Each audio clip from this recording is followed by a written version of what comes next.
Presented by The Hockey Shop, source for sports Langley, thehockeyshop.com. We're all back together, at least electronically. Darren Millard, along with the co-founders of InGoal Magazine, Kevin Woodley and David Hutchison, who are side by side on the couch recording from the Lower Mainland. This is awesome seeing the two of you via Zoom in the same room, able to just commiserate like this. I just zoomed over to the mainland so we could do it.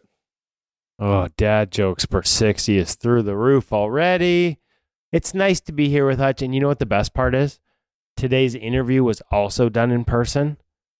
Now, I guess I don't know if I'm supposed to give away the feature guest this week, Darren, but I'm going to do it anyways. I'm going to steal the thunder. Bill Ranford.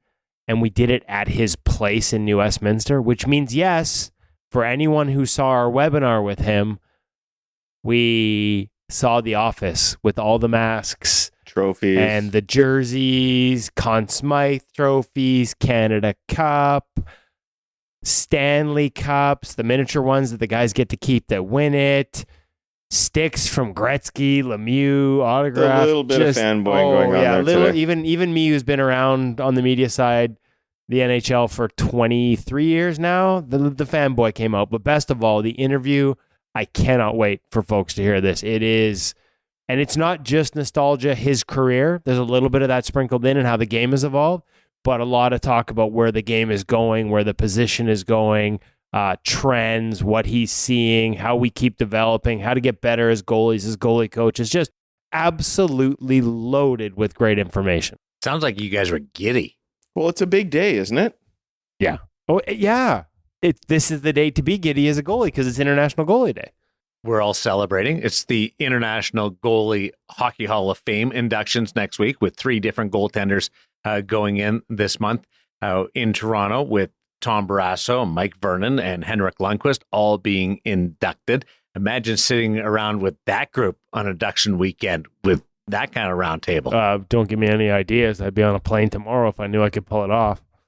Mike Vernon winning cups with 2 different teams. Henrik Lundqvist, the king, changing the position in a lot of ways. And Tom Barrasso, just a pure winner on those Pittsburgh Penguin clubs and the ultimate competitor coming out of high school straight to the National Hockey League. So pretty cool attributes across the board there. As far as International Goaltender Day, where did that come from?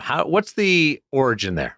The origin is actually InGoal's own Paul Campbell, who has done a bunch of writing for us in the past. And we've got an announcement involving Paul coming soon, but it's not finalized and I don't want to give it away. Today actually would have been a perfect day to make the announcement. We're just going to leave it as a tease. Good day to tease it. It's exciting. But Paul Campbell coined the phrase. Obviously, it's the anniversary of Jacques Plante first putting on a mask.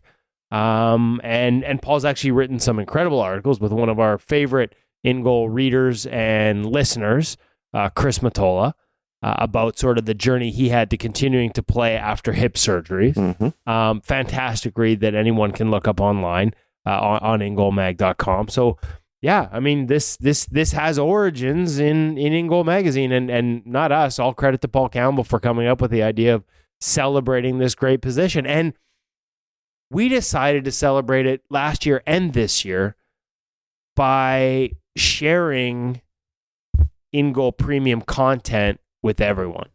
So if you go to InGoalMag.com, for those who have heard us rave about the material that we produce, and yes, this is a bit of a back pat on International Goalie Day, but for those who hear us always talk about the value you get out of an InGoal magazine subscription, we're giving you a taste. There are 11 unlocked articles linked out of that main International Goalie Day piece that's up on the website right now.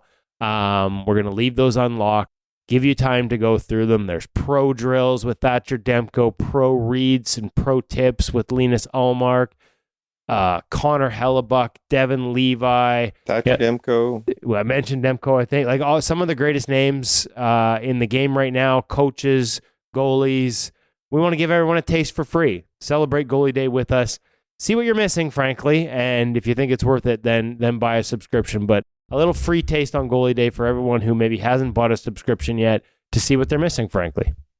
How did you not hear him say Demko? You're right beside him, Hutch. Sorry, did you just say something? Well played. That was I'll really just turn well on my done. hearing aids over here. How many days or years have we been doing the celebration of International Goalie Day? This is 6. 6, yeah. I better be 6 because I wrote 6.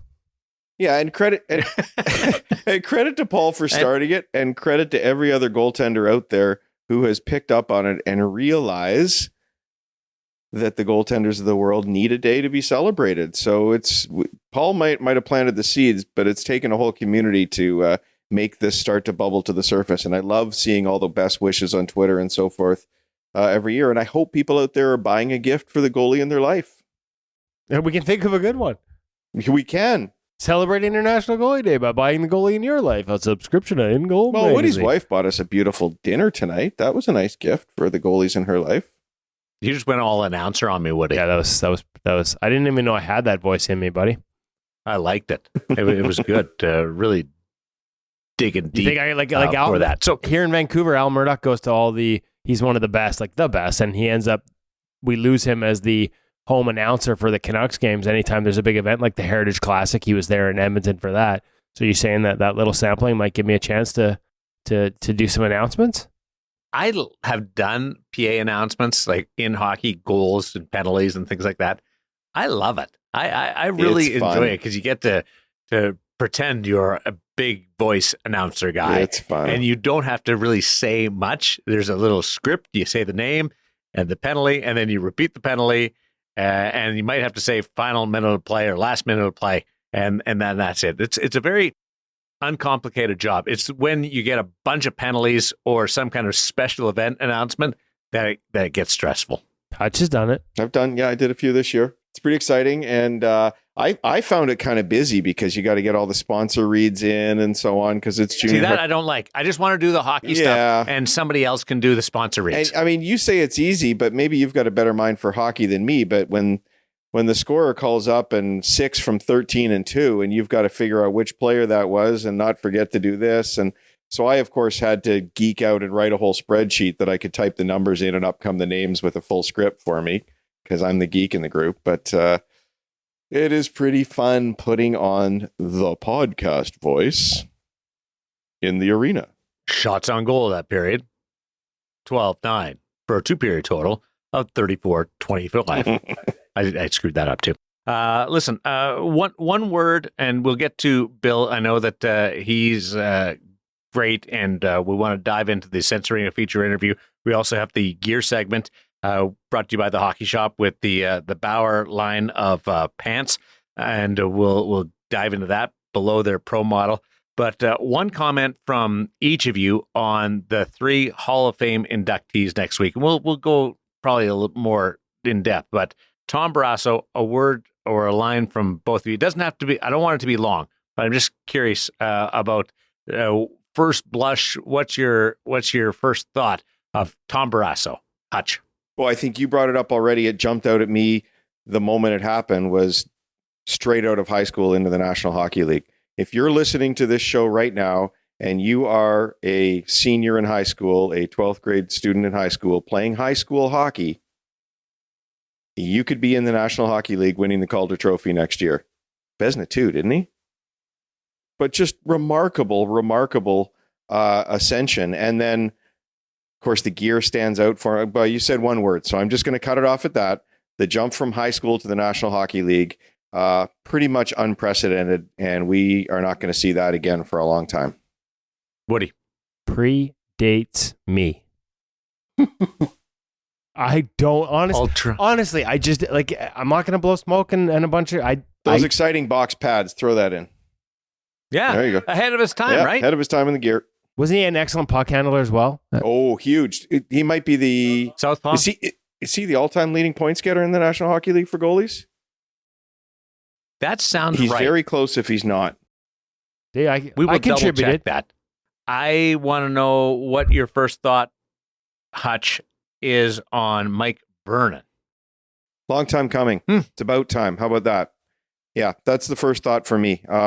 Excellence, as you mentioned, in 2 organizations, and I think perhaps overshadowed by the teams he played for. Woody. If I was keeping it at one word, it would be winner.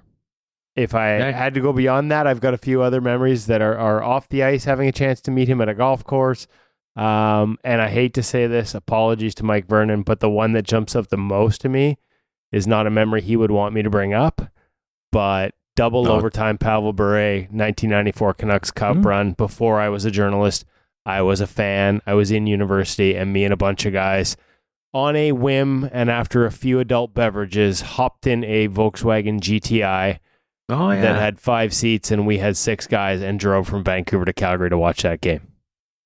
That's a great story. I remember that story. I love that. We can't flash back on that one enough. The Gretzky shot. I still don't know how that thing went in down the wall and putting it in. But boy, that guy was a gamer. He could come up with big saves and playing in his hometown too. That's the part that he stood up to some pressure. Being a Calgary guy, played junior there, did win a Memorial Cup, being picked up by Portland, and then back when you could do that. And then goes to Calgary and launches a Hall of Fame career, winning a Stanley Cup in his hometown. That's kind of cool. What's up, Hutch? And Mike Vernon, 5th all-time in points by goaltenders in the National Hockey League, with 39 points over his career. And I was correct. Tom Barrasso leads the list at 48 points, 1 ahead of Martin Brodeur and Grant Fuhr. And who's 4? Number 4 would be Patrick Roy, with 45 points. But just for a little bit of fun, because we know that Tom Barrasso had a bit of a temper, he had 427 penalty minutes. Brodeur only 122. So we know funny. the guy that would lead in penalty minutes for goalies, though. Is that Billy Smith? There's a couple of guys in Hextall. there that you don't think of as natural puck handlers, but longevity picks up the points. And a guy like Ron Hextall, who was brilliant, and Marty Brodeur, who was so accomplished, aren't at the top of that list. And Hex, he's not even in the top 5. He scored goals, Yes, but he's not in the top 5 of assists. Yeah, well, I mean, I guess there has to be a little bit of context too. This is just me. I'm thinking that maybe there were a few leaves behind the net, just go out, handle a rim, leave it. And in Fuhr's case, Paul Coffey picks it up and wheels. I'm just saying, up to Mario, up to... Yeah, Mario and Yager were pretty good players to leave the puck for. Leave it for the defenseman, wheels around, one pass, and those guys go down the wing. Played hockey with a bunch of players during one of the work stoppages, and Paul Coffey would come out and skate with us every now and then. And I left a puck behind the net for him one time. He went down and scored and skated back before the other team grabbed it and started the game again. And he said, "How do you think Furzy got 14 one year?" That exact play. Love it. So you're right on the money there, and Koff was on board with it. Dude, he was in the press box recently for a game I covered, and he looks like he could still go out there and wheel. Oh, he's awesome. He's one of my favorite people. I love that guy. Henrik Lundqvist, a quick thought. Woody, we'll start with you first. Oh, I can't do that in one. I mean, we talked about fanboying being over at Bill Ranford's place. I'm a huge fan of Henrik Lundqvist, the person, the goaltender. I would just say he exudes class, but also competitive, right? Like we know that everything he got, he earned. I love that there was no stone unturned. He was willing to adapt his game. There are so many different stories about him evolving over the years, but the biggest one coming from Sweden, where he told us he was an outside-in, backwards flow goaltender, to playing Benoit Laire's system to perfection in New York as more of an inside-out guy. The role he played in evolving the equipment, there's nothing. I don't think there's many things this guy didn't touch in terms of the game and the evolution of it as a goaltender. And I would just suggest that anyone, if you have a chance, go back and listen to our podcast interview with him. From I think was it last summer, or it might have even been 2 summers ago, but go look that one up because it's an all-timer. Hutch. Well, I mean, the first thing that comes to mind was the way he played the position, and the depth that he played at, I think, is something that so many people recognize. But I just have to throw in, if it's one word, I'll use 2 words, and that's practice glove, because it comes up again in the podcast today with Bill Ranford. Interestingly, though, he doesn't like the practice gloves because he thinks it stopped goaltenders from learning how to catch properly. Henrik could catch, but he did it with a practice glove for so many years. That big way, the big dinner plate. The way it opened up and presented, and you had to sort of catch everything in the pocket and turn it upright to sort of keep it there. It was remarkable. Cujo was the first guy I saw do that, but Oh, really? Lundqvist I didn't made know it that. a thing, for sure. Oh, my thought was he became a brand of himself. Yeah, there aren't many of those. Rare is it that the NHL's most recognizable face is a guy that wears a mask. And he was arguably the NHL's most recognizable guy because of everything that goes with Henrik Lundqvist. I know it doesn't have anything to do with the skill, but he was a superstar. You know what? One word after I've said about 500 on him, the king. Yeah.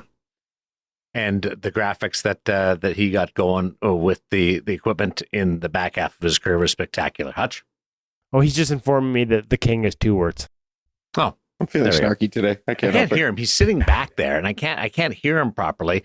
But he's so comfortable that I feel awkward trying to tell him to move. You think he's Hutch? You think No he's problem. comfortable? You think he's comfortable now? You should have seen him when he wanted to do this in the hot tub. I thought that was going to happen. Yeah, I got a thermostat issue we got to fix. We couldn't. We tend to go a little longer on these, Darren. Right now, the hot tub is at a balmy 104. You can't stay in there too long. No, that's gonna be tough. We've got Billy Ranford standing by in just a little bit with the Sense Arena feature interview. But right now, it's the gear segment, and this week, Cam and Woody talking about the secondary line of Bauer pants. Let's go to the Hockey Shop. Source for Sports Langley, thehockeyshop.com. Bauer pants.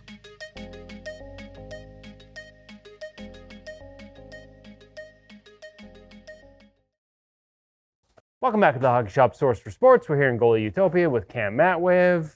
That's me. To go over the Bauer pant line. But this isn't Hyperlight, this isn't Mock, this isn't your top price point. We're going to go over the next tiers below. Prices, options, what you get, what you don't get, who it's for. So let's start at sort of we did this with another brand. We said, what do we say? Good, better, best? Good, better, best. Okay, so best is The Bauer Pro. in these options. Best is obviously going to be Hyperlight 2 or the Mock. But in the next one down, they don't have pants branded to the Hyperlight 2 and the Mock. Welcome back to the Hockey Shop Source of Sports. I'm Cam, the gear expert. Here he's Kevin. He's just along for the ride, and we're going to try this again. I'm just the pretty face. So the Bauer pant line that goes Pro Elite GSX, not following the naming of their pad lineups or anything like that. So I had it all wrong. Yeah. That's okay. That's what we're here for. So, ladies and gentlemen, let's go over the differences here, similarities. This once really again. is the best. Yes, that's why I said pro. Pro for best. All right. So those that are familiar with the last year's pro pant, which we did go over, I won't even say last year's, it was 2021 when that pant was released. So a lot of similarities between that pant and this pant. So what returns? That overall shape and feel construction-wise, once again, very, very, very similar. Some nice differences and updates to the pants is that we have I'm going to call timeout. I realize I've already screwed this up, and I'm in no position to be the expert here, but I want to ask the expert. When you talk about not a lot of changes in sort of the silhouette, the fit, the feel, what is it known for? Like when you talk about what the Bauer was in 2021 that hasn't changed, just walk us through that really quick, because not everybody's worn it before. Yes, so what this pant is kind of designed to fit like, a little bit more of that barrel shape. So rounded in the front. Yes, correct. Like it has to be at the pro level. Yes, to a bit of a degree though, but these are non-NHL legal thighs, so they are the 10-inch, which we would find. That's a good thing, folks, because Yes. the NHL legal ones are just thinner, less 9. protective, and let's be honest, they're less profile. They look smaller. They look small for sure. So removable pads on the inside of the thigh. This would be one of the things I say to ditch if you are wearing knee pads, which you should be anyway. But if you're not, and we worked with a pro this summer who is not, you can have this. Do not do what Johnny Don't does. But You can get rid of these. That opens up the thigh a little bit more. To me, it adds a little bit more mobility to the pant too. I find these a little bit restrictive. That'd be my own personal preference.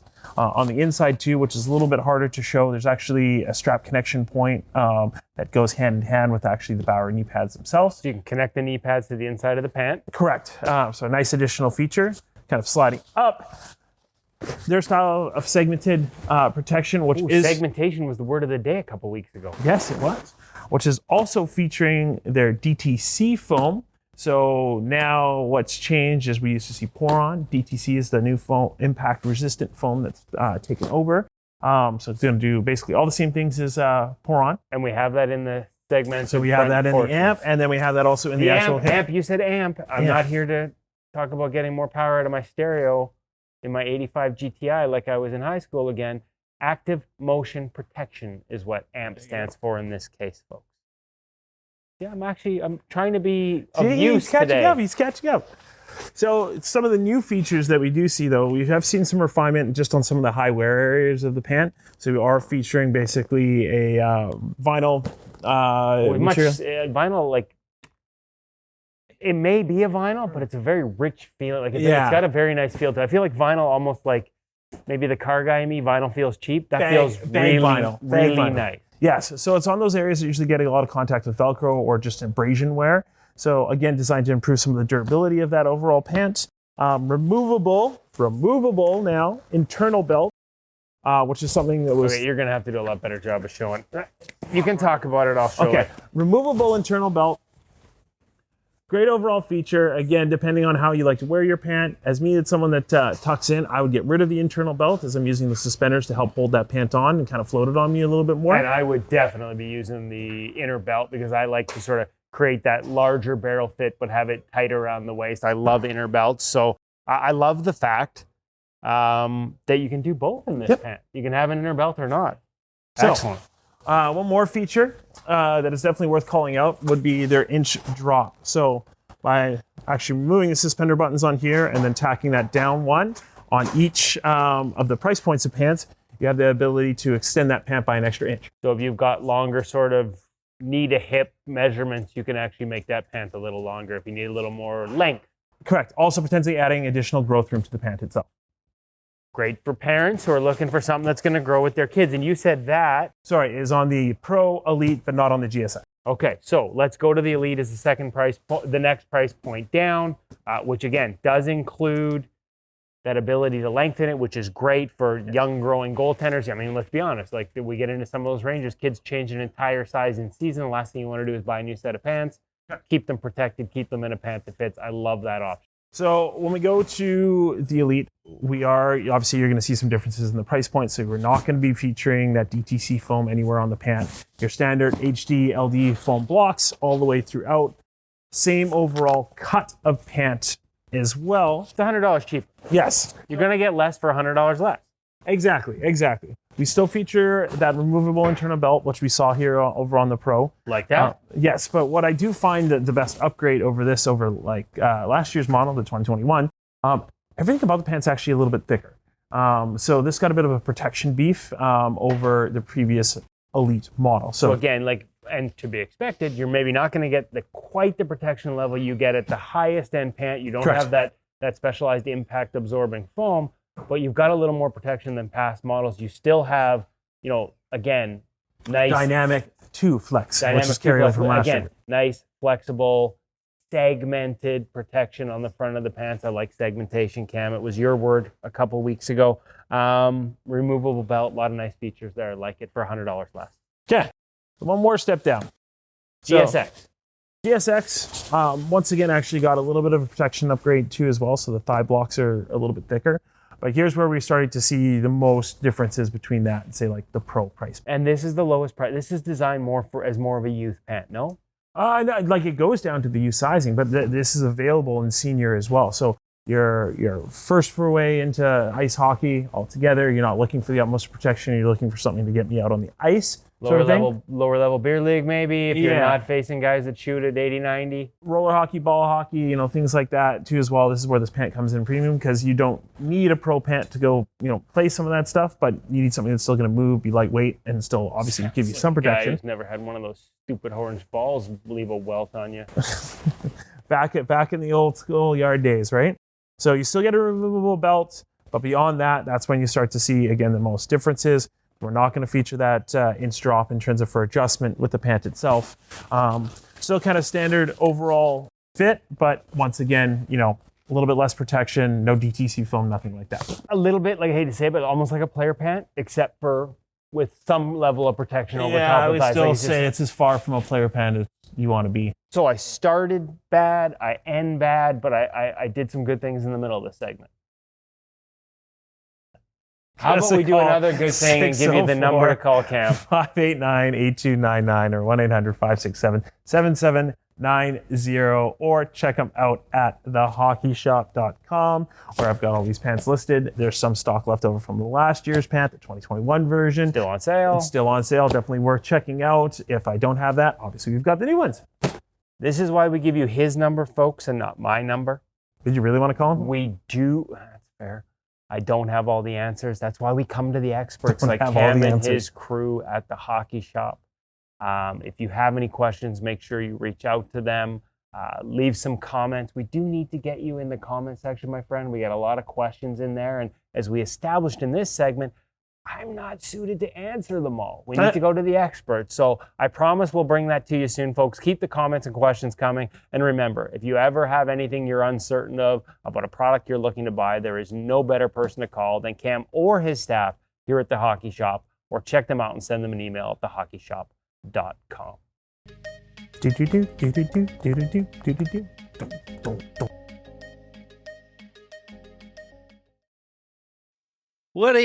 Woody, let's go back to the start of that. You got caught with your pants down. There's your dad joke. You and Hutch and the dad jokes today. That's just like, yikes. Like, we're not even an hour in, so we're dad jokes per 60. Is that too? That was good. I like the way Cam took control, though. I mean, let's be honest. Cam's in charge, and we're in his goalie utopia, and it's probably about time that he put me in my place, and especially when you're going to blow it as badly as I did by talking about hyperlight and mock pants as if such things exist. And he straightened me out. He called me on it. So there you go. Pro at the top level. And then as you just heard, we have some tiers below that. Isn't it funny, though, that there's a line for everything, like whether it's pads or whether it's gloves or upper body, but then pants just kind of exist on their own? Yeah, you know what? I think this is new, right? Because they used to have two lines, both CCM and Bauer, and this is a relatively new phenomenon. But at the end of the day, in all those other instances, there are enough differences between the two lines to warrant having them. There's distinctions. And when it comes to pants, I just think that they got closer and closer. Like, the two lines started to bleed into each other because those were the features that everybody wanted. And so why create something that goes outside of that just to call it different when you can come up with what is essentially their ultimate pants? And I think both those brands, CCM and Bauer, have done that. And that's why at the highest level, there's just one. Having played in the old era, I love pants. You rarely feel stingers anymore. The odd time you'll get one flush and it'll sting you a little bit. But it used to be in the inside of the thighs, you would get those bruises because there wasn't enough padding there. Hutch knows exactly what I'm talking about. Or on the hip area. Now it's so awesome what they've done for that piece of equipment. Billy Ranford would know exactly what we're talking about because he played in the early days of Western Hockey League. He was an all-star and then came up through in the National Hockey League, drafted by Boston, then ends up in Edmonton. And he's our feature interview this week, brought to you by Sense Arena VR. Well, I was just going to say before we get to Sense Arena, guess what, Darren?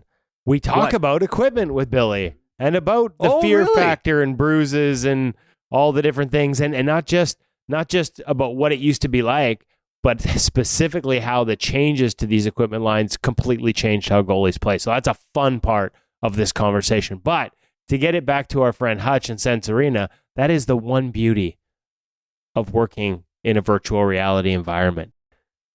Outside of when I punched my desk because I hadn't set up my boundary area before the first time I put it on and knocked coffee everywhere, you don't end up with bruises in Sense Arena. You don't flinch either. It's great. I kind of probably do. It's too real. Well, it's so realistic, right? And I suck. So, hey, this is goalie day for all of us. And Sense Arena got on board with goalie day, and they have made their newest release today. NHL Sense Arena is what it is now called. The product is known as NHL Sense Arena because there is so much more NHL content available. You can now suit up as a goaltender for your favorite National Hockey League team. You can be in their dressing room because they've changed the entire interface for the game as well. The game, I shouldn't say game, although there is now a multiplayer mode in Sense Arena. So you can either show buddies and friends what you've been doing in Sense Arena or even compete head-to-head against them. So huge changes in store with Sense Arena. We will have more on that very soon because we've got the new release on our headset and we're doing some initial testing already. We're super excited about what we've seen. But I think I'll leave it at that for now. There's more coming, but there's also more coming on Sense Arena because Bill Ranford is part of the Sense Arena board. Something that, quite honestly, when we set this up, we'd forgotten about, but it came up again in the conversation today. And Bill talks about the value of it and using it with their NHL and even more importantly, their American Hockey League goaltenders as part of their training program. So we'll let Bill talk more about Sense Arena later on.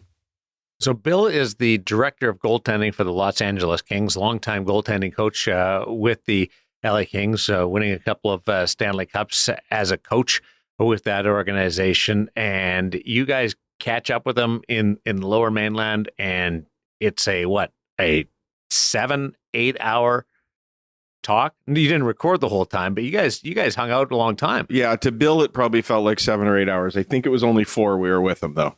How good is that? It was what a great way to celebrate goalie day. Yeah, it was a great day. It was a great day. It was organic. We met for lunch, and to Hutch's point, I came home because we were late coming home for dinner. And I said to my wife, I'm like, so I thought we'd only be an hour. I didn't know we'd be a couple hours. And Hutch holds up his hand. He's like, 4. We were 4 hours. Like, oh my God, it just flew by. And probably not for Bill, poor guy, but it was, had lunch, just chatted organically about everything around the game, and then invited us back to his place to record the interview because it was a little loud where we were having lunch, and showed us around and showed us all, that incredible office that he's got set up. And then we just talked goaltending. It was a great international goalie day for us. Got a couple of questions for you after the interview, just about the office and the setup and all the memorabilia that was around. But Bill Ranford from Brandon, Manitoba, one of the greats out of that city, and through his playing career, and now a part of paying it forward, as the director of goaltending with the LA Kings, with Hutch and Woody on InGoal Radio, the podcast, the feature interview presented by Sense Arena VR.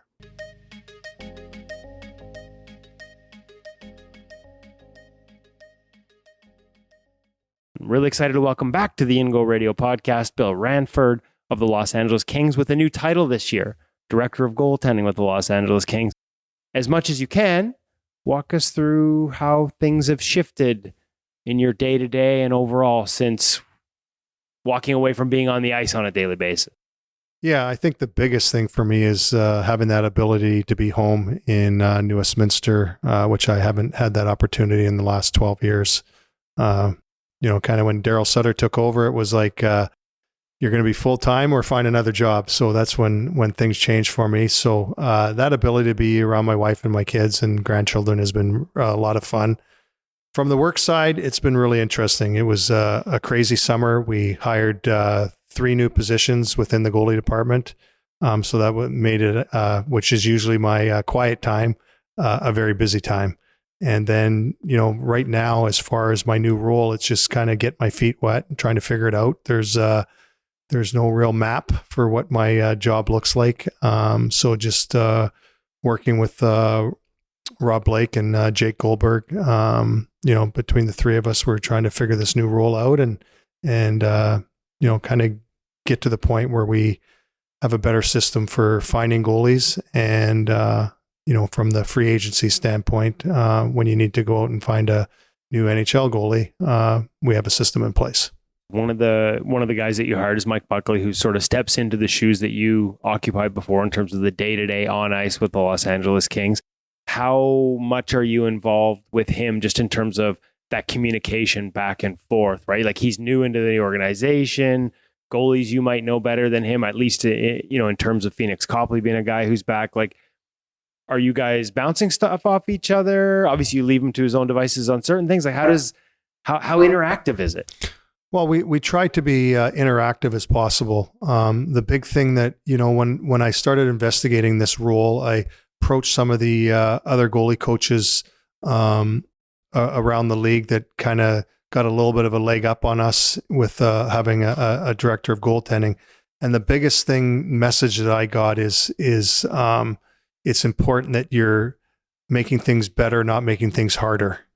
And I thought it was a really good advice. So my approach is not to put fuel on the fire, but actually try and be there to be helpful and assist Mike Buckley and Adam Brown, and then at our latest hire and Danny Tyrone. So for me, it's more I want to help, not make their job more difficult.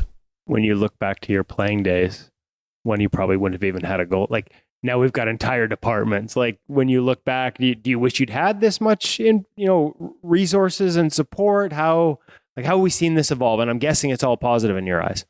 Yeah, it's positive. I think the only drawback is I look at my own career and how much I learned by having to figure it out myself sometimes. And I think there's a time and place for that. And I tried to be as conscious about that as possible when I was the goalie coach in LA, that there's certain days that I just put it in my mind that I'm not going to say anything to the goalies today. I'm going to leave them alone, let them do their own thing, let them figure things out themselves. If they look at me, looking for something, I just turned away or skated down to the other end. So I just feel there's certain times where you just need to leave them alone and let them figure out things for themselves. And I think that was a big part of my career. There's certain stages of my career where you relied on your partner, and we didn't have goalie coaches. Very few teams did at that time. And so you relied on each other, or you relied on yourself, or going home and trying to talk to your wife about it. So, that hasn't changed in my new role. I rely on my wife a lot, but there's a certain point where I think is important for the individual that the goalie coach cannot be looked upon as a crutch. You have to figure it out yourself sometimes. Is that a good lesson for even younger goalies, as much as you're just involved at the highest level? Like, I think we hear stories of like kids in minor hockey that like have a bad game and the first call is to their private goalie coach to help figure it out. Yeah. I mean, I think it's crucial that there's that point, whether it's in a week, a month, or a year, that you try and figure it out yourself. You're not always going to have a goalie coach. You're not going to, if for some reason something happens that your goalie coach isn't available, like what, you stop playing goal? It's just not a reality. So there's a point where you have to understand that you got to figure it out yourself. And sometimes digging deep and realizing that it does have to come from you, because the bottom line is when you step out on the ice, your goalie coach can't do anything for you. It's I laugh about it because, there's always comments about what's he doing out there and stuff. And me sitting 400 feet away, I've got zero power at that point. I can help the goalie get prepared as best as he can, give him as much detail in an opposing team and shooters, etc. But the bottom line is once that puck is dropped, it's up to them. Have you seen that, like the need to sort of take that step? Like, is that increased over time? Like, do we see more young kids coming up, maybe at times a little too reliant on needing that outside voice to fix things? Yeah, I think so. Like, I mean, that was probably, we signed Eric Portillo at the end of the season last year. And, Eric came in just guns a-blazing, gung-ho about wanting to learn and get better. And basically at times we just had to put the old stop sign out there. Like, he wanted to ask questions about everything and wanted everything fast. He wanted it to happen quick. And the message to him was just, you know what, this is going to be a process. The big thing for us is the first half of the year is going to be a learning process for you, where there's going to be ups, there's going to be downs, but we're more focused on the second half of the season, not the first half. And if you want it all in the first 2 weeks, we're going about it the wrong way. So, Eric's the first young guy, talented guy that's come through here in a while for us, because we haven't had many draft picks lately. So it's, it gave us an opportunity as a staff to have to kind of check our hats a little bit and remember, okay, we got to do this properly. We got to do it slow, but we have to do it right. And so that was the big conversation with our whole group leading into this season, with a handling of a guy like Eric Portillo. Is that a great example of the need? We talk about the position constantly evolving, but the need as teachers and as a director in a new role, like everything changes, and you've got to evolve as well how you do things. Well, I don't think you survive, 18 years with one team if you're not humble enough to realize that the game is changing. It's changing constantly, and if you're not willing to change with the times, then you're probably going to be out of work. And so that's going to be no different in my role as the director.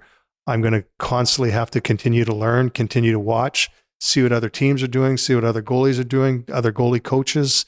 And, it's no different than when we talk to a goalie, we're going to give you these tools and you can decide whether they fit in your toolbox or not. Well, that's going to be no different for anybody in any of the positions with the LA Kings as far as the goalie department goes.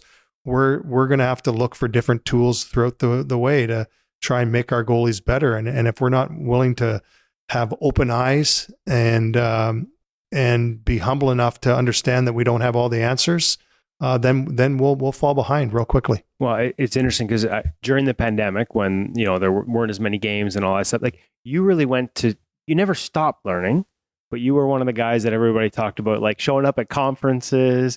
You even attended one of our equipment webinars that we did at InGoal. Like you were always looking to sort of what's new, what's different, make sure you stayed on top of it. Is there even more opportunity for that within this role, or is that just always a part of what you've done? Well, for sure, it's a two-way street, and I haven't even talked to you about this, so this will come live in the moment. But I'd like to go down to the hockey shop with you one day and start to understand the different qualities of the different equipment companies. And I know you're gung ho on it, and you love it. It's a big part of your podcast, and I know for myself, I can learn, and if I can learn something about the different equipment companies out there and how they can help one goalie versus the other and the way they play, that's only going to benefit my guys in the long run. I was a Vaughn guy my whole career, but you know what? They're not the only company out there. I kind of think they are, but I know they're not. And the equipment companies are evolving and coming up with some unbelievable changes in the equipment from my time. I'm curious about it. I'm not going to lie. And I know you have the relationship there, so that's one way of learring. So I'm gonna hit you up on it at some point. Consider that seed planted anytime. Yeah, exactly. So actually, I want to talk about gear a little bit because one of your longtime goalies was just in town, obviously, in Jonathan Quick, and me and him started sort of spitting back and forth on the gear, and he's in a Vaughn, softer pad, probably a little more similar to what you wore. Yep. And we talked about leather straps and how tightly, and I'd asked him if he tried anything else.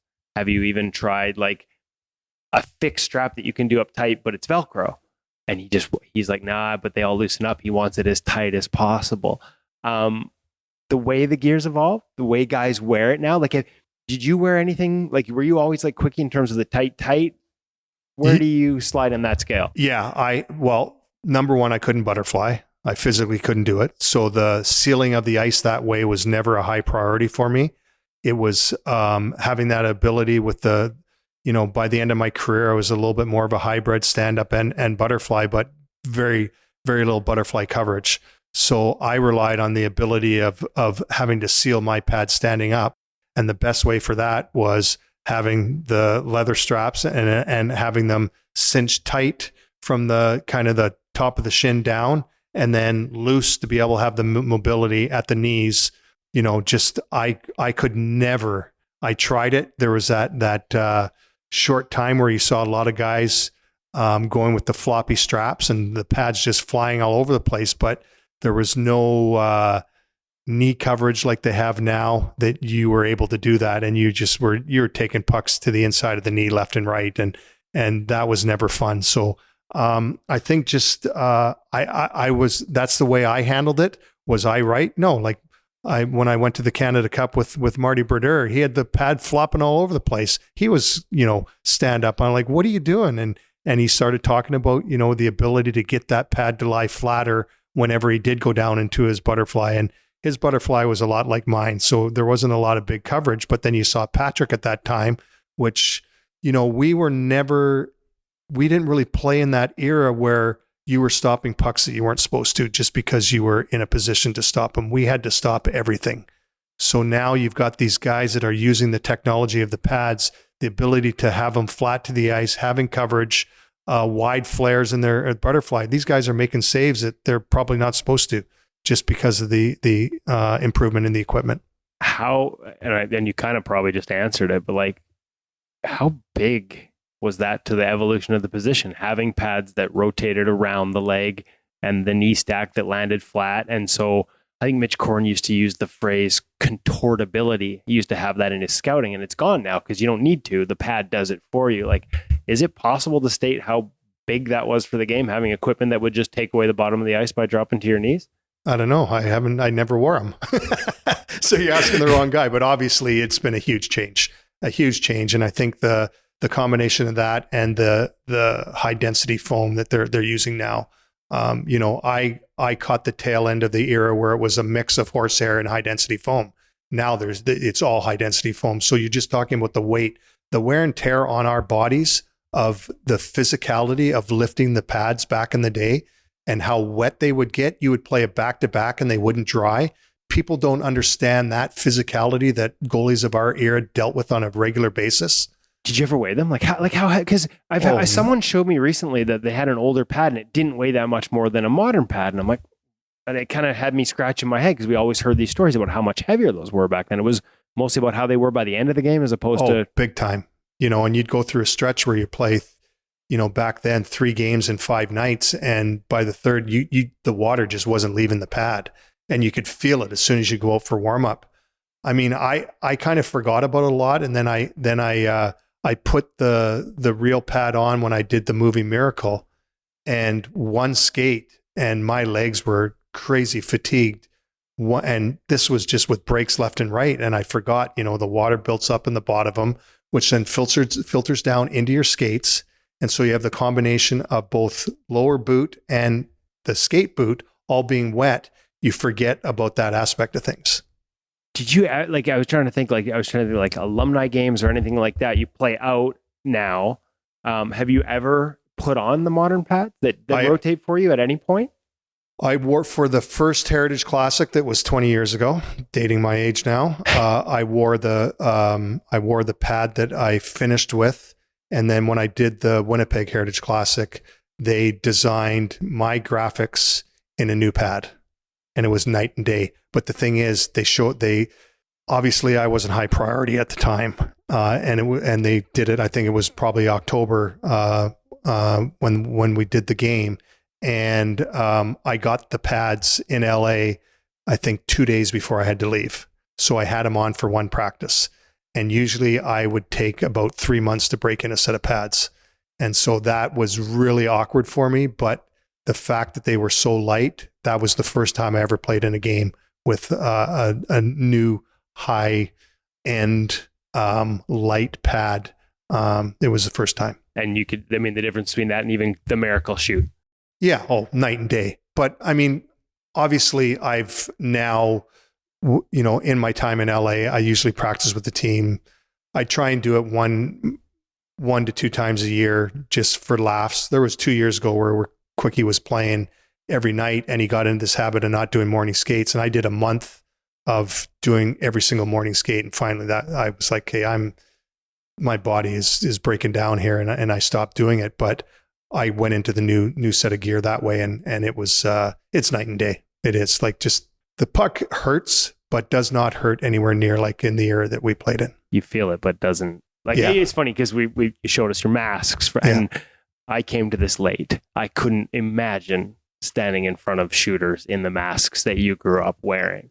The fear factor isn't really a part of the game anymore. Yeah, not as much, because we still had like our probably the arm and chest is probably the biggest development in the goaltending sport. It's night and day. Like, I went from felt as a kid where, it was basically, I don't even know what, material and foam. And I remember my mom like adding protection, just sewing in protection and putting cloth over it so I could get, because all we had was all like that sponge material that we could use. There was no such thing as high density foam back then. And so I remember how, you'd get shots off the elbows, off the collarbone, and, it hurt. Bottom line is you were scared of the puck. It wasn't until Brown came out with the first set of good, solid arm pads that everybody went into, but still there was no coverage for collarbone, no coverage for elbows. Now you look at the arm pads today, it's almost like a player's elbow pads. The collarbone protection and the elbow protection is probably the biggest change that's happened in the goalie world. Okay, and of course, obviously the game changes for goalies once you have that protection, because you no longer need to catch everything in the pocket. You can use your body to make saves. When we talk about the evolution, that's another one that I'm guessing you would cite as a key stepping stone to where we are today. Yeah, I relied on my hands. That's what I was known for when I played. I was known for two things: the use of my hands and stacking the pads. I couldn't butterfly, so I got my full cover with stacking the pads, and I used my hands to catch pucks because I didn't want to hit anywhere else on my body because it hurt. So that's where the two things were about my game. So now we see goalies that come up, and especially kids that have success at younger ages because they're big. And I don't want to make too big or bold a statement here. Hyperbole is a thing for me, but I'll try not to. But some of them can't catch. And you're probably there's some that make their way onto highly up scouting lists that can't necessarily catch a puck, or it never seems to hit the pocket. Is there a way to teach it? If you had a young kid that was struggling with that, is there a way you'd try and get them, just a little better with those hands? There's mechanics and things like that, but at the end of the day, like, just that ability to catch it in the pocket. Well, I think there's one of the biggest mistakes we've made is going to the practice glove, because guys started to like it. Puck doesn't hurt. Doesn't hurt when it hits your palm. I mean, when you've been hitting the palm with a slap shot, with this new age practice glove, it's just a big hard piece of plastic. You don't feel it. And then guys started going, well, maybe I'll try, a little bit of form of it in a game. And I think that's been one of the hindrances of guys that can't catch pucks, because they've basically gone to a practice model. So one of the things we had a trend with that where I backed off, like from Jonathan Quick right on down, where I sent them home as one of their project for the summer was taking the stiffness out of their glove. You have to catch pucks. You have to control rebounds. There are lots of good junior goalies that are blocking style, non-catchable type goalies that work their way up the ranks, but very few are able to make that next high step into that elite group in the NHL, because the bottom line is the game has not changed. A lot of goals are scored on rebounds. The guys that are number one, able to catch and read releases, and number two, the guys that are able to control rebounds are elite. Bill, you've sort of opened up the avenue to junior players and the development. So I know a lot of it obviously is going to be proprietary, but can you talk to us just in general about the process of scouting a goaltender? Because we certainly complain that not enough teams, not enough people necessarily pay enough attention to scouting goaltenders. So if you were to sit down with somebody, maybe with a junior team or something, and just say, hey, when you're out there looking at goalies, what sort of things should they be looking for to make it a proper evaluation? Well, I always look for an athlete, number one. I feel most of the goalie coaches, if not every single one, I don't know all of the guys in the league personally. I know a good chunk of them. I know they can all teach technical. And I think a lot of guys have a belief that they can teach technical.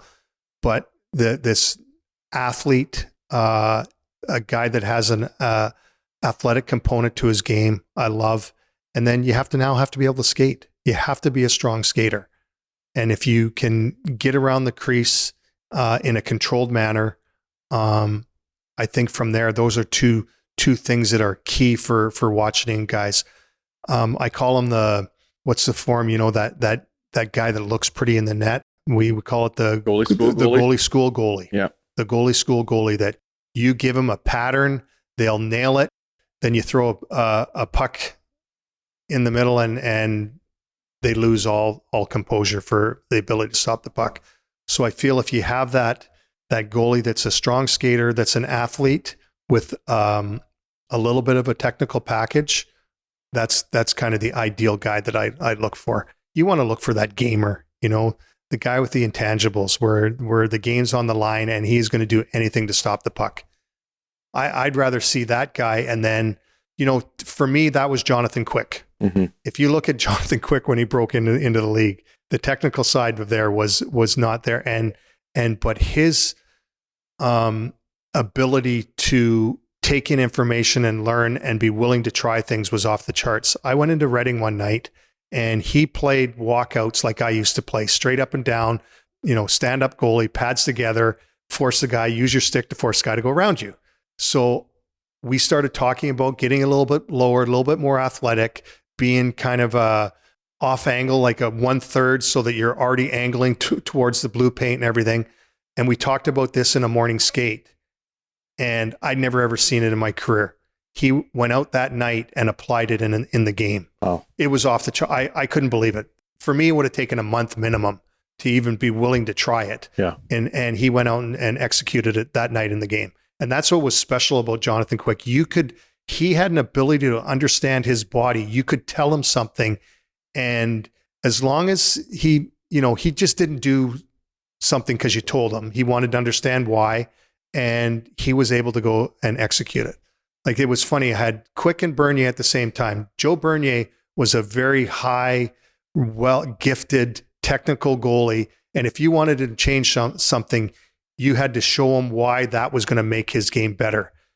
You could tell Jonathan Quick was going to make his game better, and Jonathan could go, Quick could go and work on it. Bernier, you had to explain why it was going to help his game and why that tool was going to go into his toolbox, and then he would go out and do it. So they were just a little bit different learners, and that's the tough thing about our position. You're gonna get different types of learners that you have. There's guys that visually can see something, go and do it, and there's certain guys that understand their body and how their body works, will go and learn. So that's one of the things that you always had to deal with. I wonder how many listeners have picked up that you live with a group of teachers in your family. Big part of it. Yeah. Big part of it. From the time that my wife and I were together when I started playing, she has always been a big believer in me and my abilities. And so from the psychological standpoint of having somebody that believes in you, that is a teacher and understands how teaching works is huge. And not only for what I do, she's been a big help for what I do on the ice with teaching, but also off the ice. Anytime you're presenting and how to present, she's really good at that aspect of things of how it's going to touch everybody. Because you can't always look at one individual and you think, I'm going to teach you, and you can't look at it that way. No. Because everybody learns in a different way. So I've learned from her. Just with her experience, and she's a full-time student. She's still taking classes today, and it's crazy that she's basically been a student her whole life, while working full-time and raising 2 kids full-time, and now involved with 2 grandbabies. So that's the biggest thing I've learned, is you got to be willing to adjust to different things. Not sure what surprised me more, how quickly Jonathan Quick learns, or that you had to talk to him about being more athletic. Yeah. You know what? He's a very, you look at Jonathan Quick's career, and it's pretty special. He's a very grown man now, and I'm like a proud papa. He's like one of my kids and stuff, and there'll be a special place in my heart forever. One of the most difficult days of my life was the day that he was traded from the Los Angeles Kings. But, the thing that I'm excited about, he's gone to a good organization with the Rangers, and he has an opportunity to do something special in the next year or two. And if he was to be able to become the number one winningest USA goalie in the NHL by the time his career ends, I think that would be just one of the greatest accomplishments for him. And, he's picking away. He's got 2 already this year. And if he keeps picking away the way he's been doing it and keeps playing the quality goal that he can, he may even be able to achieve it this year. So I want to be there for that. Relationships are at the heart of everything you're doing. Yeah. I mean, I think if I've learned anything, that's what it's about. Trust. You have to build trust with your goalies. Now I'm at the point where now I have to build trust with my staff, build trust with management. It's going from being in the coach's room now up into the management offices when I'm in LA. It's building a trust with that group is important. So I'm looking forward to the challenge. I know it's not going to be easy. It's new territory for me, but I'm excited about it. So if you're talking to a young goalie coach, I know there's lots of them that are listening right now. Bill, you've been doing this forever. Can you give me a little bit of advice? I'm moving up with a good team for the first time in my life into the midget junior rank sort of thing. Advice for a young coach? Go into it with an open mind. If you think you have all the answers, you're wrong. I think that's probably the best advice I can give. Your podcast is the InGoal podcast is amazing information. What the content that you're putting on your website, it might not be for you, but if you can pick up even one thing from a podcast or from your website, you're moving in the right direction. Like I listened, like that was my routine going to the rink. I listened to the podcasts on the way to the rink. And so with me, if I could pick up one thing or one idea on my way to a game that I could either take to a practice, take to a game, or take to the coaching office, I've gained. And it's not hard to do. You just got to go onto your phone and dial it up and away you go and listen. And if you can learn something, it's going to benefit you. There's a lot of guys that have good ideas. I don't think everybody has all the answers, but there's good ideas out there. Goalie coaches from all different levels. There's a lot of good junior coaches that just don't get the opportunity. But, you listen to them and you're like, I like this concept. And so I may go try it the next day with our goalies, see what they think, ask them about it, throw it into the toolbox. The hardest thing for us as any new changes is what makes good goalie coaches versus great goalie coaches is your ability to be able to teach it to different guys. And if you don't have that ability to teach it, if you can just tell them, you're in trouble. You have to be able to teach it, and you have to be able to convince them that what you're teaching will help them. And if it doesn't help them, then you need to have an answer in a way that you can help them for the situation you're trying to deal with at the time. You have to have multiple options.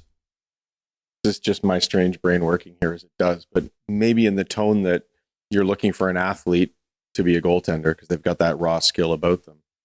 Maybe in the same vein, looking to a junior goalie coach who works with 150 kids a year sort of shows that raw ability to communicate with so many more people than just going to the guy who's got 2 goalies all year. No, for sure.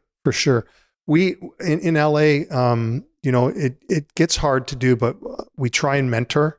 I try and bring in for a development camp. This year we had hires from within, so it was just our own guys.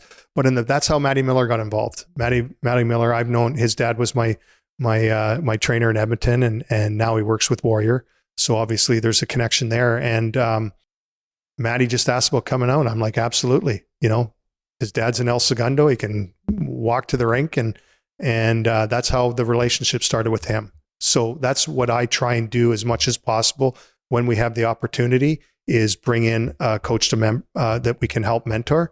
And the same thing goes, I think a lot of it happened during the pandemic because we had time, and, then you kind of lose that sight of that. But I think it's important to try and help out other people because that's how you find out not only new ideas, but you find out how many quality people there are out there, but that just don't get the chance. And a lot of times it's who you know. It's really about who you know. And so if you can get your leg, in the door at a development camp or a summer camp, or going out to, Mackenzie Skapsky runs his camps out there, and you go out there and watch and somehow help out, get on the ice, you're going to learn something. I like the best advice was just listen to the InGoal Radio podcast. The check's in the mail for that one, Bill. It's something that has been a big part of my learning, and I was fortunate enough that you guys were able to let me in during the pandemic to get involved in it a little bit more. But there's nothing like that out there. That obviously you can go to YouTube and different other avenues, but it's just a small portion. And this gives you the full package, and you can dive into so many different layers with what you guys been able to, the pro reads is probably, we always wondered how we can teach hockey sense. And I know from a few other goalie coaches that development camps have now changed, where that's now a component of their development camp, is basically kind of off of what you guys do in your pro reads, because that is one way. We've always wondered, how can I teach goalie sense? So we talk about, I use the term ice awareness. Others use looking off the puck, scanning, all different terms. Same thing, but that's one way of teaching a little bit of hockey sense, being able to read what's going on around you.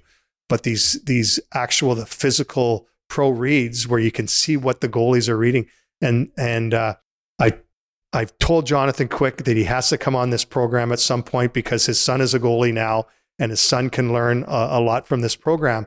But that's what made Jonathan Quick special. I was going to say, a lot of people think of the athleticism, but you've told us this before, and we've had this. Eric Comrie told us, you have to get Connor Hellebuck on. You wouldn't believe his reads, and he was right. And you've said the same thing about Jonathan. He thinks the game at another level. So with Jonathan, when I would do video, a lot of guys, they've got their clips, they go and do their video clips, and we're going through the clips and stuff. And there's times where he would stop the video. That's when I knew I had him. There are certain things that I would point out, but you got to realize he's another set of eyes. He lived it. He was on the ice. He lived the situation. So there would be times in our video sessions where something I would miss, and he'd be, no, hey, go back on that play. He goes, I think I missed the read there, and we'd go back we'd go over the clip, and he'd be like, yeah, that I totally missed that read. I'm in a bad position there. So he remembers things about the game from the night before where he was uncomfortable in a situation, and he picked up on the clip when we're walking through the clips ourselves. Are you able to give us a sort of a framework for what one of those video sessions with one of your goaltenders looks like? I think a lot of young coaches or young goaltenders just focus on, let's see the goals from last night and everything you did wrong. Oh no! What do you do when you're sitting down with the guy? That's so far from what I believe in, and what I try and talk to our guys about. Our video guy Samson Lee is unbelievable in LA. I probably overdo it with the clips, so we probably have anywhere from 120 to 180 clips after the game. They're all 10-second clips, and I'll usually reduce that down to probably about 70 clips for my video session. Early on in the season, probably 20 minutes to a half hour after a game. Once the season gets rolling along, I try and cut it down to 10, 15 minutes, unless it's a special occasion where, things are starting to slide. We got to get back on course. But I try and we'll go through the clips. Guys do it different ways. Guys do puck handling first, then in zone part, break it up. I like to do it the way the game rolled. I do it by period to period. And I'll just walk through the clips.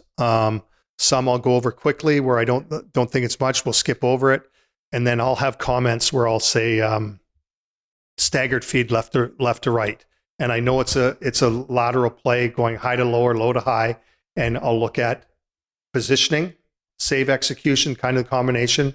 What was your read here? If you're late on the play, why were you late? What was your footwork your footwork in that certain situation?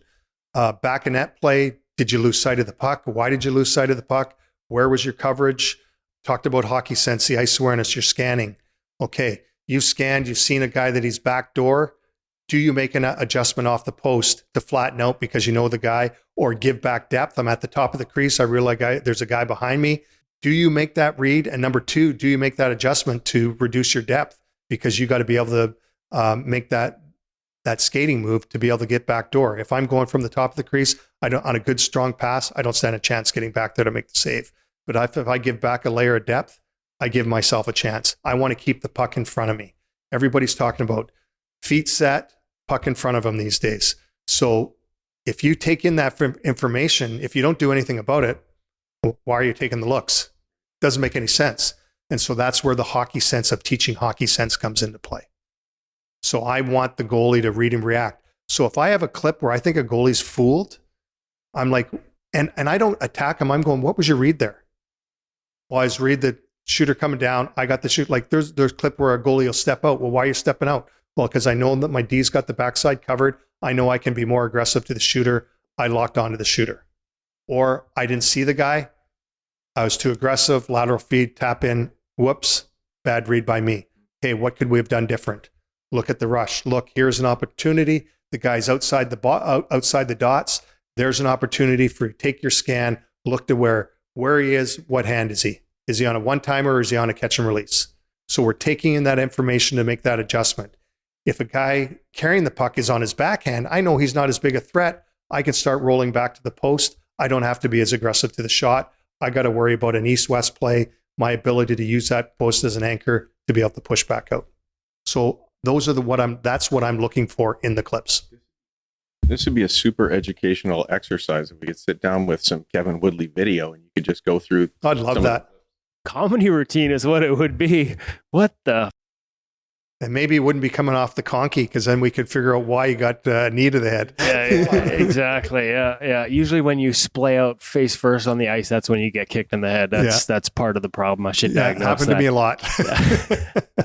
So you can teach hockey IQ, and video is a way to do it. It sounds like, so I'm wondering, like, obviously the first step for young kids that don't have access to an NHL goalie coach and video is to get a Pro Reads or a subscription to premium. Like, I'm just shameless plugs here.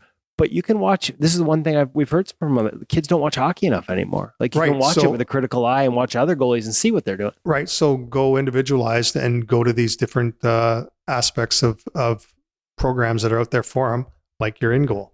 So now they have a baseline that they can go to maybe learn about, what ice awareness or what scanning is all about and maybe improve their hockey sense. There is still, there's a skill and there's an ability where you have that natural innate ability to read the game like a Jonathan Quick. You look at Jeremy Swayman. He has an ability to read the game very, very well. We talk about Connor Hellebuck. Okay, Connor Hellebuck may not be an elite skater like Saros, but Connor's reading ability, shot release ability puts him in the elite group of goaltending in our league at this point. I wanted to just rewind real quick, only a couple more, but you talked about being on the ice for practice. You're in the director role. Like as we start to think about things like managing rest, and we're seeing, the optimum now being like 50, your team's talking about 55 games, whereas it wasn't that long ago, 65 seemed like a step back. Is there, and maybe Sensorina, I know you're on the board there, maybe this is one of the answers. How do we find more rest at all levels? How do we manage goalies better? Do we see practice goalies at the NHL level? Can tools like Sensorina, how do we find that maybe something that's not being done right now? Well, you nailed it. A practice goalie. And I know I've shamelessly talked about it a little bit and it has been taken to the league. I think just don't know if they're serious about it or willing to do it because it becomes into roster size, legality, insurance. But my thought process behind that is you have an extra roster spot, a 24 spot that has to be an entry-level goalie playing in the East Coast League. So it puts your organization in a situation to sign one more player, which is a third goalie, and then you can rotate. It gives you, depending on what your organization has, whether you have one or two guys in the East Coast League, to be able to rotate them. And so the guy comes to your team, he is paid his East Coast League salary, but he's living in NHL accommodation, hotel-wise, NHL per diem, and having that ability to work with the NHL goalie coach at the time, because very few East Coast League teams have goalie coaches. So you're getting full-time attention, and you're on the ice every day with the NHL team. And the rotation means you're not stuck there. You still get to go so play. Whatever you probably got to find a magic number, because obviously budget comes into play. So if you do a 2-week, 3-week or monthly rotation, you're going to go there, you're going to learn, you're in total development mode, hopefully grow your game because you're higher end quality players and shots you're going up against. And then you go back to the East Coast League, another guy rotates in, now you're going to play your games. So it's a little bit of it's almost like what they do in baseball. Baseball, you start at single A, you have to pitch so many innings before you go up to double A. You have to pitch so many innings at double A before it's a process that you go through, because it's about developing for the big pitcher, and that's being a full-time pitcher in the major leagues. This would be the same approach that we have for our East Coast League guys. They get the opportunity of experience the NHL. Obviously, it's not going to cost them as much as in salary. It's going to cost you accommodations, but most of the teams have deals, and get into a situation where you rent an apartment for that East Coast League goalie and you have it there for the year, and you just keep rotating the guys in and out. It takes away from your elite starters, where they don't have to be out there every day, or they can go out and do the first 15, 20 minutes of practice, and then the third guy steps in, and you're not ruining that extra time where one group doesn't have a goalie to shoot on. You have a goalie in each end. And the thing that, Winnipeg had it for a little bit. I don't know if they still have it, but they had a East Coast League goalie that retired, moved back to Winnipeg. He was kind of the third guy. But the thing that they really benefited from that was there were days on morning skates where they could do a goalie session with the number 2 goalie and let the third guy go down and do all the extra work that he was doing with the extra guys, but take 1 or 2 shooters and say, okay, this is a development day for the number 2 goalie. They need breaks sometimes. That's what people don't realize. The number 2 guy needs a break. You get playing sick 30 some odd games now too. Yeah. And you get sick of just practicing every day. And if you got a guy that's playing 65 games, you're getting in the 20 range, 20, 25 games. If you're going to develop, you need that specialty time yourself. And that gives your goalie coach a time to do a goalie session, third guys down in the other end, working with the extra guys that need to work on their skill work, where the goalies sometimes lose out on that. Okay, so we're not going to just bring in a couple of podcasters to help, stand in the net and make your shooters feel confident. We're okay with that. We like the concept. I just think we're talking about a very special league, and I know this is going to hurt the e-bug guys out there, but the bottom line is this is $1 billion sport, and no other league would have somebody walking off the street coming in to be the quarterback of the Denver Broncos, Los Angeles Rams. That ain't happening, but we've done it. So could your practice goalie then be the e-bug if somebody gets hurt or in some situation? Your practice goalie is the e-bug. Okay. And so you're not in that situation where you've got a Toronto Maple Leaf e-bug going into play for the Carolina Hurricanes and in all Toronto Maple Leaf colors. Right. You've got your e-bug. Guy. Your e-bug is your e-bug. So when Edmonton's playing Los Angeles, our East Coast League guy is playing for us, and the East Coast League guy is the e-bug for Edmonton. And by extension, this is the next step of where can we find inefficiencies to solve rest. Could he back up on nights the backup is starting? No. Okay, so that's where I wonder because the number one guy still has to go through all his routine. Right. But that's where you cannot manipulate it. And that's what the biggest fear was. And that's why I said it has to be an entry level, because the top end teams that have the unlimited budget, they'll go hire a 30-year veteran to go to. They'll pay a legit guy to come in. No, it has to be an entry level salary, entry level contract. So now everybody's on an even playing field. Okay, so if it wasn't a practice goalie, if you had 3 regular goalies on your roster, do you think there's a benefit to the starter actually on a night where he's not going in? You're starting the backup, your starter's played 4 or 5 in a row. Of having him get a night off versus having to go through all his warm-up and his mental preparation and routine. Do you see a benefit there, or am I getting carried away? I think there's a little bit of benefit there, but the bottom line, the parity in the league right now, we just had it happen the other night where you need that guy ready. We're in Arizona, and Phoenix is out after 3, and in comes Talbs and gets scored on the first shot, not fun, and then shuts the door and come from behind, win 5-4. Now, if you've got maybe an East Coast League guy that's not really ready for the level and he has to go in now, you're basically potentially surrendering the game before it's even, over. So I think that's why, and I also believe and this is just personal opinion, I was always of the belief that whether I was playing or not, I wanted to be part of the team. That's what we've heard from guys. Even the guys that have admitted to me that they think they could benefit from a rest standpoint have said, I do not want to not be out there with my guys. I'm part of this team. And maybe early on in your career, not so much, but in the latter part of my career, I could turn it on and turn it off. Like I could go into game mode like that. Snap your fingers. You didn't need 3 hours of juggling. Snap before. the fingers. I'm in game mode. Yeah. I could boom. I'm there. I can tell a story about the first Heritage Classic I was in.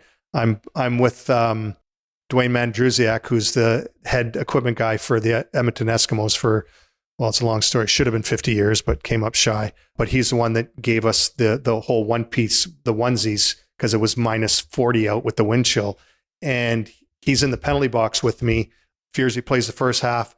I got to go in for the second half. So Fierzy's standing on his head.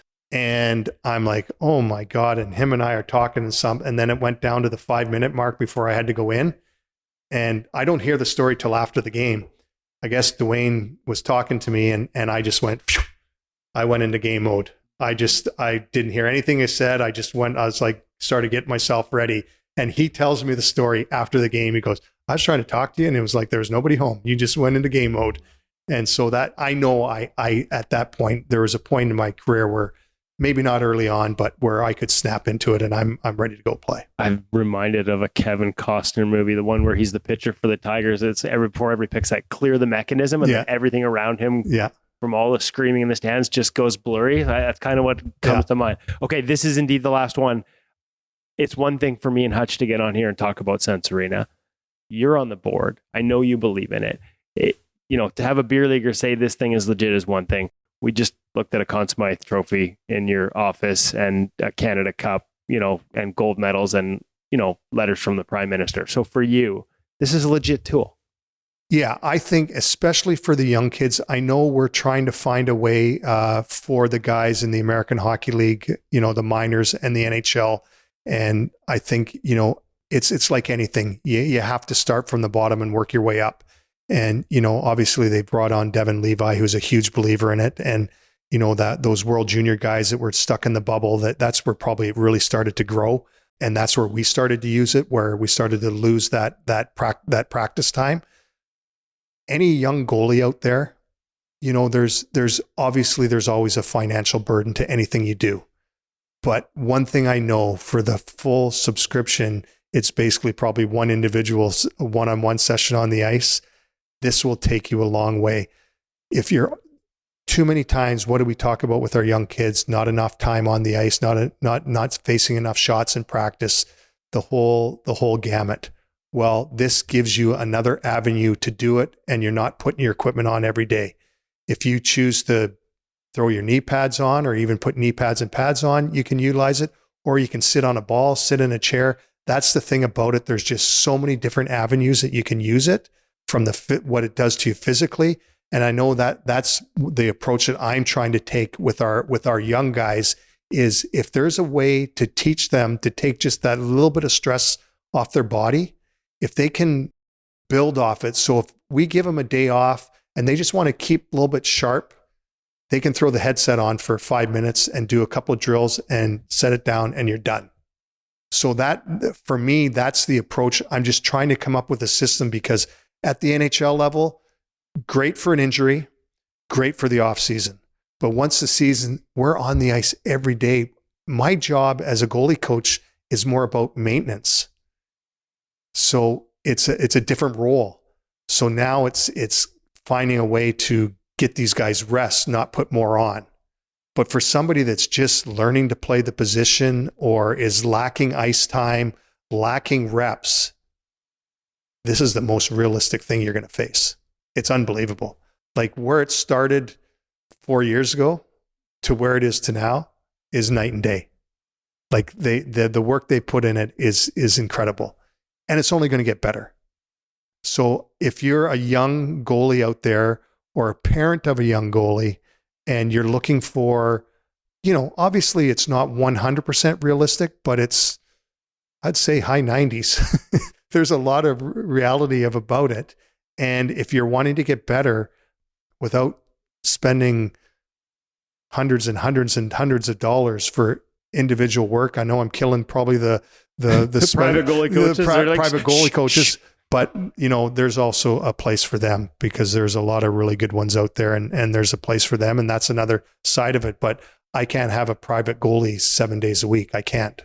Number one, nobody can afford it. But if you can afford it once a week or once a month, but then you have this ability to go to Sense Arena and every single day that you're not on the ice and you're choosing to want to do something, you don't have to, because I think that's another aspect of things that we have to realize as parents, that our kids need a break. They need to play other sports. They need to do other things, and sometimes put the goalie equipment down and do something different. That's what they say the big approach with the goalies come out of Russia now. They are learning to be athletes on the trampolines, playing other sports, soccer and everything. So it's not 12 months a year being a goalie. And now the big trend right now is all these guys coming over that are athletes. So I am in the belief of that. And the other thing that I haven't touched enough on myself that I got to do a deeper dive is the cognitive side that it is available for Sense Arena. Because I grew up doing the light board and stuff, and they have that. I've done some of the stuff, some of the different cognitive stuff, and I think it's good. So there's two separate avenues as far as that. Okay, well, you just opened up like another line of questioning, but we're going to let you off the hook because I said we'd be, you want to do 20, 30 minutes on the podcast? And it's 54 minutes. Billy, thank you so much for your time today. We really appreciate it and enjoyed having you on. Thank you very much. Oh, thanks for having me, guys. Always a pleasure. I love it. I love the program. The InGoal magazine is something that is going to help a lot of kids out down the road. And you know what? It even helps a lot of the pro goalies, because I know there's a lot of guys that are subscribers. So just keep doing what you're doing.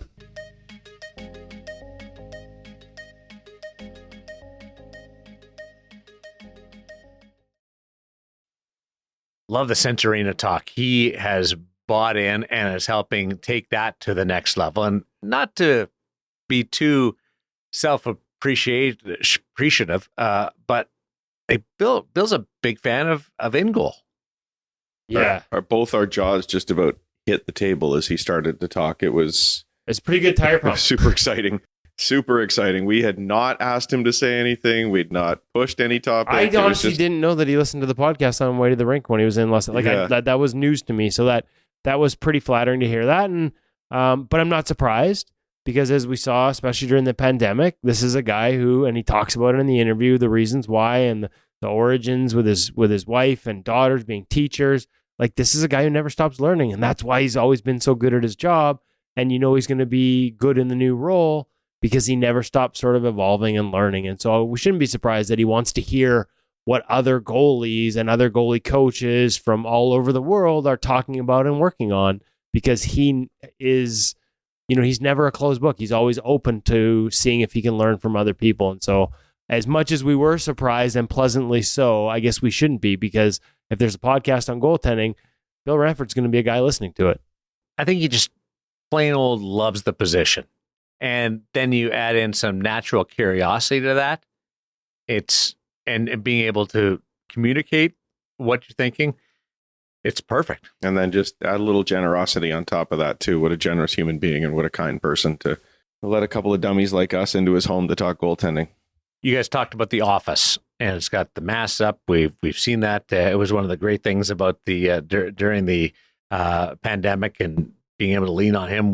It's hard to.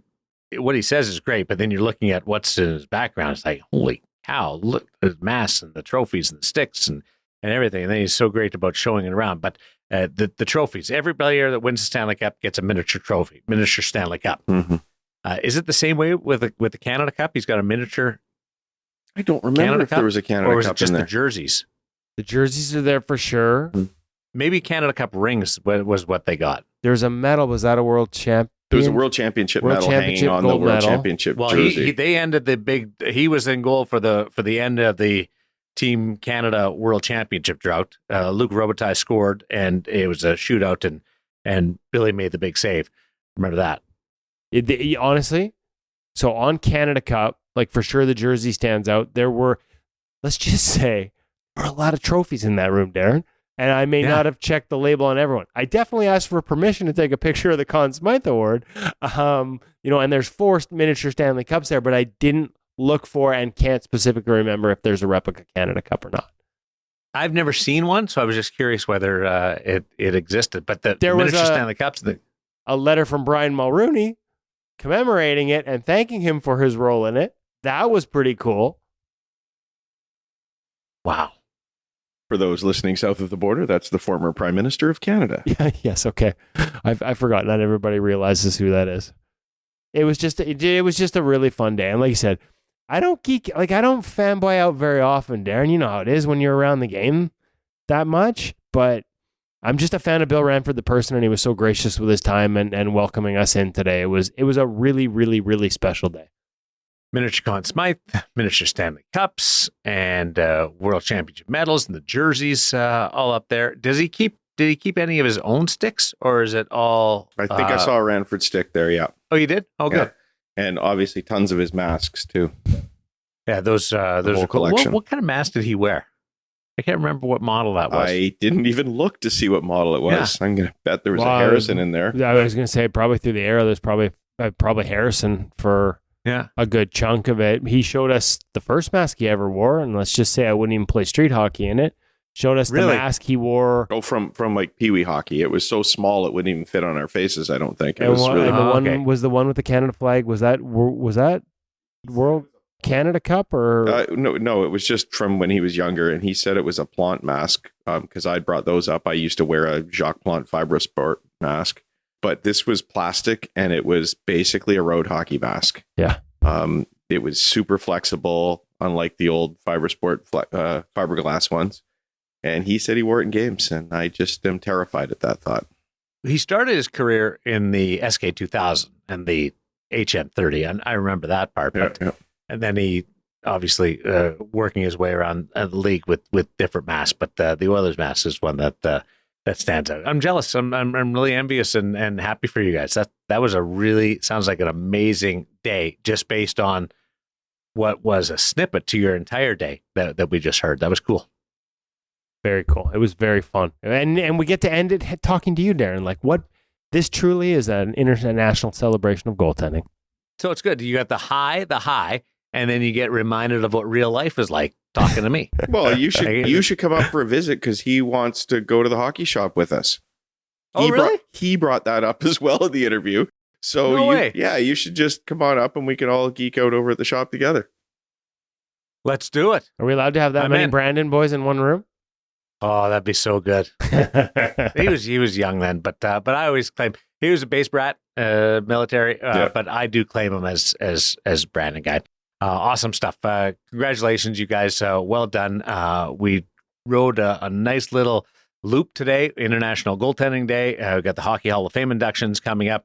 We tipped a toe in that, and then with Bill Ranford. So awesome stuff for the Hockey Shop, source for sports Langley, hockeyshop.com. Thanks to Cam and company and Sense Arena for providing us an opportunity to speak to Bill Ranford. We'll talk to you next week on InGoal Radio, the podcast.